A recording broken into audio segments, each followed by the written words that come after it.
Chapter 52. By means of skillful PR work on Warble's part, along with some of his signature dirty tricks, not to mention impeccable handling of the paperwork by the bullfrog, the colorblind chameleon is soon a household name, and is revered, admired, esteemed, and beloved by all, save the unsavory who fear and loathe him. Warble, as the colorblind chameleon, is even featured on the cover of the Wall Street Journal in an article entitled, "That Honky's Crazy." Always eager to affiliate themselves with anyone who will help them sell their products, Warble is soon approached by various large corporations who want him to serve as their spokesman and mascot.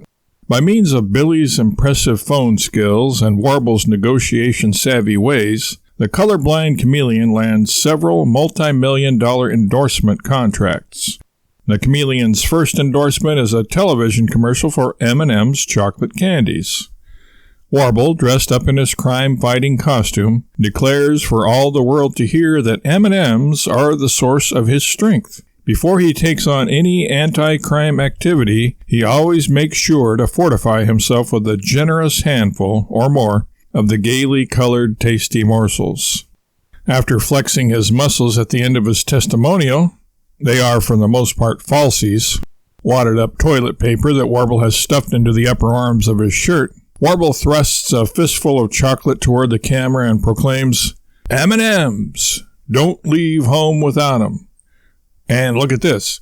Even after holding them in my hot little hands for all this time and under these oppressive lights, they haven't turned sloppy on me. No muss, no fuss." Then he pops the entire handful in his mouth, and with his mouth full and hand extended toward the camera, proving there are no chocolate streaks there, mumbles, "They melt in your mug, not in your mitt." The colorblind chameleon's popularity continues to increase. He even gets his own television show. Saturday mornings find children watching action cartoons depicting the chameleon's more dramatic exploits. Interviewed by Larry King on the radio, rumors begin to circulate that the colorblind chameleon is being considered for Time magazine's Man of the Year, and also for the Nobel and Pulitzer Peace Prizes for his efforts at stemming the rising tide of crime. At the height of his popularity, Warble signs a multi-year, multi-million-dollar endorsement contract with Sprout-Sauger Beer. In the commercial he films for their product, the colorblind chameleon proclaims, "Sprout-Sauger is the official beer of me, the colorblind chameleon, and of my peon partner, the bullfrog." Everyone but Billy considers the commercial a smashing success. Warble doesn't realize, though, that some paparazzis continue filming him after Sprout-Sauger's crew have packed up their equipment. Warble turns to the bullfrog and, making a face, pours the rest of the light golden liquid on the street and says, "I wouldn't drink this swill for all the teacups in China. It tastes like it's made of sugar, tide, and lizard spit. And I'm no cannibal." Warble, still spitting, trying to get the taste of Sprout-Sauger out of his mouth and more particularly off his taste buds, crosses the street and enters a tavern.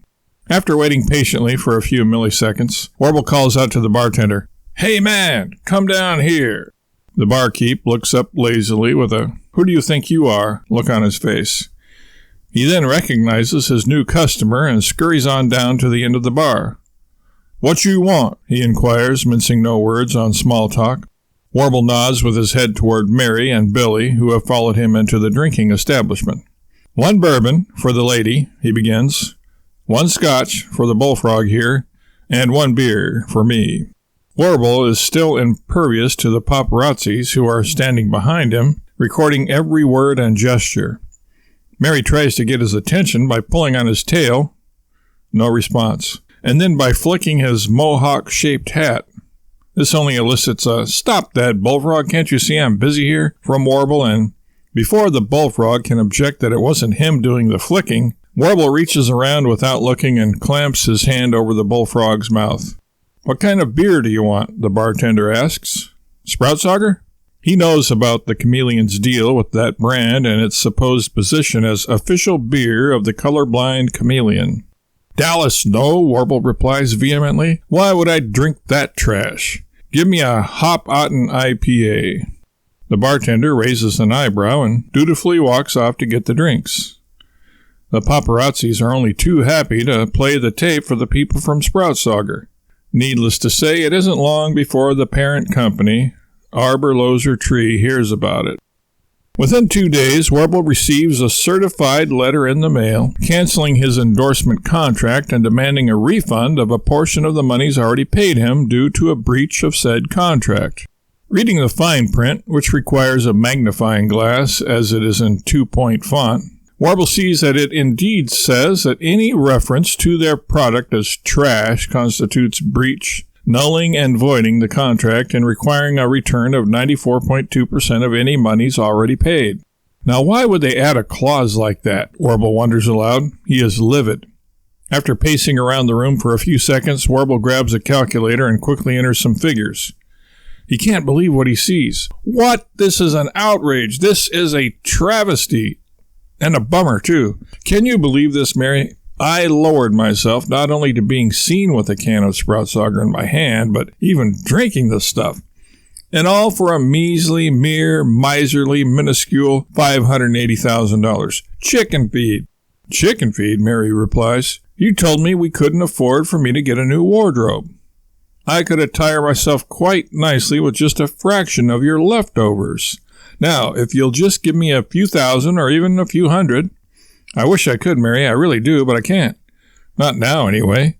In the words of the late, great philosopher Johnny Cash, I'm busted. Mary gasps in indignation, stumps one high-heeled foot on the floor, puts her hands on her hips, and is about to give Warble a piece of her mind when the phone rings. Warble gratefully rushes to answer it. It's a follow-up call from one of Arbor Loser Tree's lawyers, informing him verbally of what the certified letter has already made all too painfully clear. Warble is a little distracted as he listens, despondent as he is over the loss of revenue and worrying about how he is going to soothe the fuming beast normally known to him as his sweet and charming wife.